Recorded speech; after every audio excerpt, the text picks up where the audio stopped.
do a quick video about why it's important for collectors and creators to be familiar with XChain. XChain is similar to Etherscan on the Ethereum blockchain. It's slightly different because you can actually much easier access the images of NFTs. So right now I'm just at xchain.io, and from here you can see that this is basically all of the items that are available. You can drill down into them and you see that there's assets, broadcasts, which don't really have to dive into, dispensers, which you're familiar with. Dispenses is what have been sent out. Dividends, which typically are like the term would be like airdrops. Then issuances, markets, which we've talked about briefly before, is the ability of using XCP to buy tokens, do buy and sell orders, orders that are being placed, sends, where stuff has been sent around, and then unconfirmed. So unconfirmed transactions are when you are in your wallet, whether it's free wallet, for example, and it says that it's a pending transaction, this is where it ends up. It ends up in an unconfirmed transaction. So if I look at this Joy Pepe and I click on view, you can see that this is an unconfirmed pending transaction, how long ago it was sent. And if you kept refreshing this page, eventually you would see that the status would become confirmed. So this is an important thing to be able to understand if you're ever wondering where a transaction is or whether it's been stuck.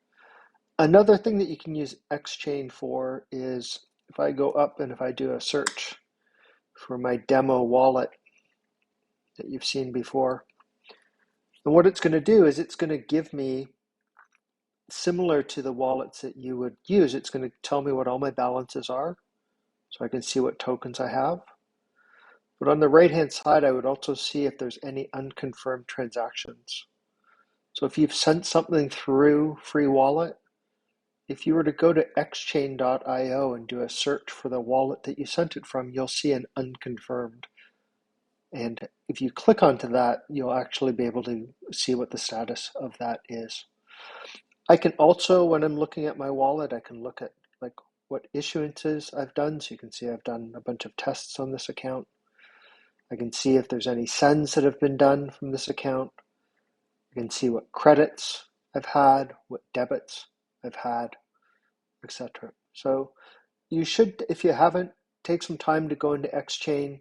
You can also do searches just for token. So if someone says, hey, check out Lord Keck, if you do a search on that, it's going to find the items that fuzzy match that. And so here I can click onto the Lord Keck, into the Lord Keck Pepe.